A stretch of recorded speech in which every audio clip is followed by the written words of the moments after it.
Hey there, you are warmly welcome to the Teaching Hypnotherapist podcast. My name is Susan Wallace and I'm your host. And I'm guessing that the reason that you have clicked on this link is because hypnotherapy, for one reason or another, has caught your attention. So maybe you're thinking about becoming a hypnotherapist, and maybe you're wondering if this could become a real long-term sustainable career. Or perhaps you already are qualified and you're trying to make it sustainable. Or maybe you've got years of experience and you're beginning to feel that the work is quietly asking to take a different shape. Now, regardless of where you are at, there is usually one question underneath all of that. And that question is, how do I build a hypnotherapy career that fits how I am built, that supports me financially, and that allows me to do this work properly and over time? Because the fact of the matter is you're not the only one who's beginning to think like this. What I've discovered is that this has become the number one question that so many busy coaches, therapists and healers are asking. And I hear it time after time in one form or another when they book one-to-one coaching with me. And you know, one of the things that is becoming crystal clear is that the hypnotherapy industry is changing. In fact, I would go so far as to say that the whole health and wellness industry is changing. How we deliver psychotherapy, counseling, healing, or any kind of one-to-one sessions, it is changing. Not dramatically, not loudly, but unmistakably changes are afoot. What our industry research is proving is that people are no longer enrolling in hypnotherapy training just become hypnotherapists. So many more people are coming so that they can better understand their attachment style, so that they can begin to learn how to release what we call body memories, and learn how to do that through non-verbal hypnosis skills. So they're coming to hypnotherapy training for self-understanding, for regulation skills that they can use in their own lives, with their families, with their friends, and with their colleagues at work. Ultimately, one of the biggest drivers for people signing up for hypnotherapy training isn't to become hypnotherapists, but because they want depth. They want the depth of skill that comes from doing a diploma course and not doing surface level training, the kind of tools that they would learn if they were to simply take a one-day workshop. And as this shift is quietly taking place, something else is happening. Our profession is beginning to step into a moment where teaching hypnotherapy matters as much as practicing hypnotherapy. And that's why all over my website and social media, you'll hear me say that the future of hypnotherapy belongs to practitioners who teach. Now, that's not because teaching is better, but because teaching is how knowledge stabilizes, how standards are protected, and how careers become more sustainable. Now, across this podcast, I'll be speaking openly about what I've seen from the inside. You see, I began teaching just 2 years after qualifying as a professional hypnotherapist. Now, that was 30 years ago. And at that time, it wasn't actually unusual. Tony Robbins followed a very similar path after he learned NLP. And mindfulness, if you think about that for a moment, well, mindfulness became a global movement because people chose to become instructors, not just practitioners. Think about that. None of us have ever really gone to see a practitioner to learn mindfulness. We went to an instructor.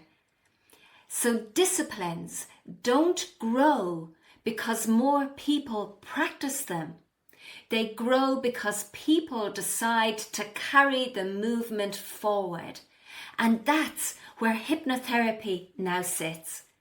So as you've probably guessed, this podcast even is for hypnotherapists who care deeply about their work, for practitioners who do good work with clients and who have started to notice the strain that comes from relying only on one-to-one work. The pressure to keep showing up becomes draining over time. The uncertainty around income breeds insecurity, and that sense that even a full diary has its limits. So in these conversations, we're going to talk openly and honestly about client-dependent earnings, about the feast and famine cycle, the workflows of feast and famine. I can't think of any other way to describe it. And why so many capable hypnotherapists feel capped, even when their practice looks successful from the outside. Now, just let me make it clear that these conversations are not to discourage you, but to tell the truth and to also to help you to carve a path, a career path that is sustainable, that does energize you rather than drains you, that is not dependent on you showing up for one-to-one sessions in order to make a rewarding income, but instead to show you a path that ensures that your career will last the full length of your career, so that by the time that you choose to retire, that your career has been successful, sustainable, and one that has ensured that you get the best as well as you giving your best to your clients. So right now we have 3 seasons that are in production, and season 1 really starts by asking, what's happening in our profession?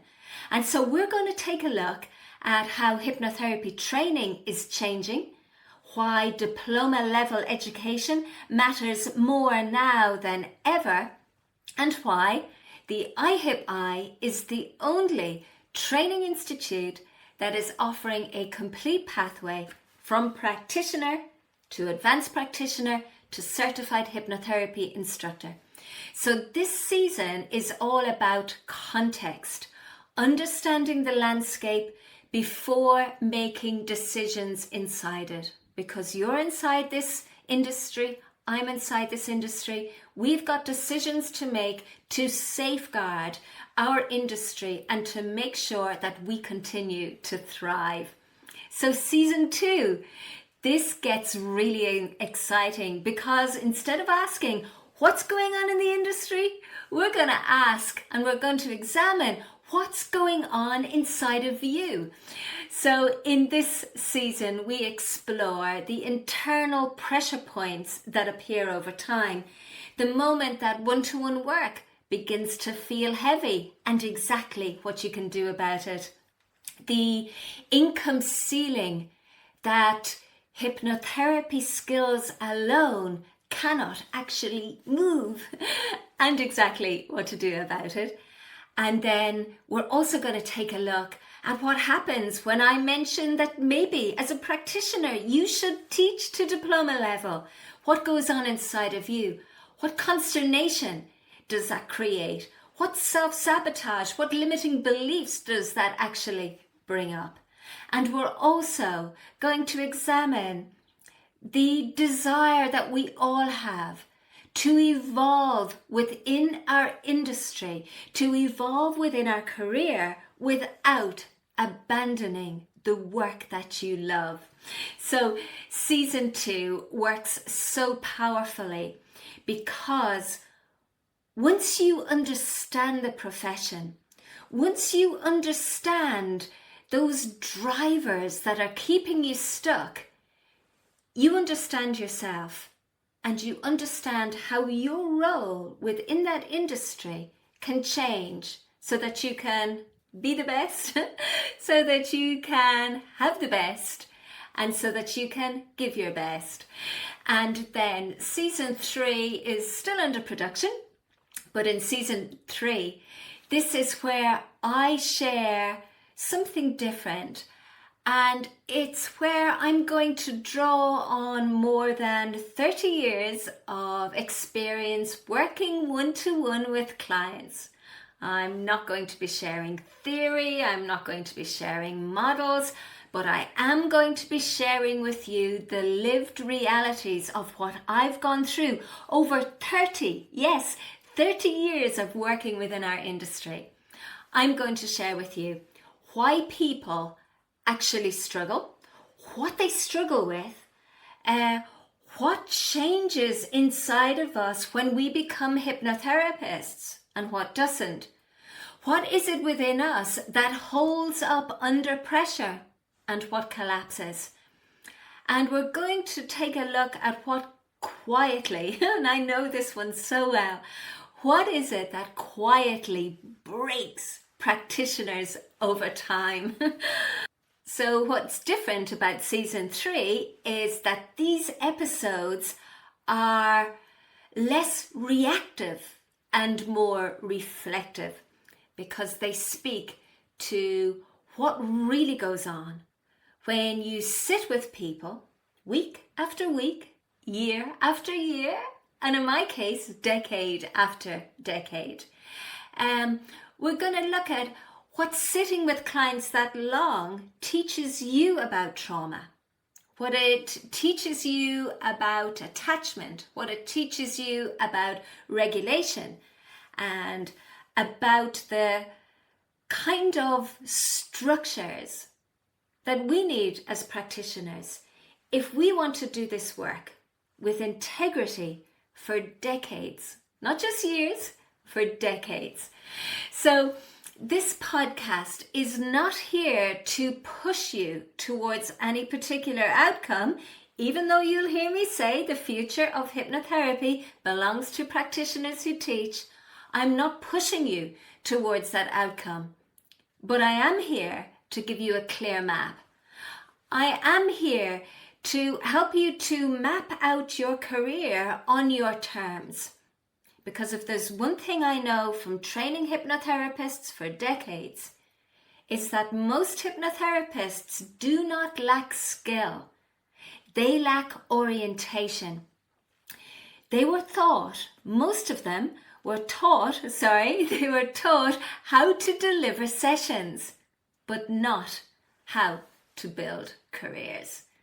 So in this podcast, we're going to talk about the truth, you and me. So stay tuned. I can't wait to get started. Bye for now.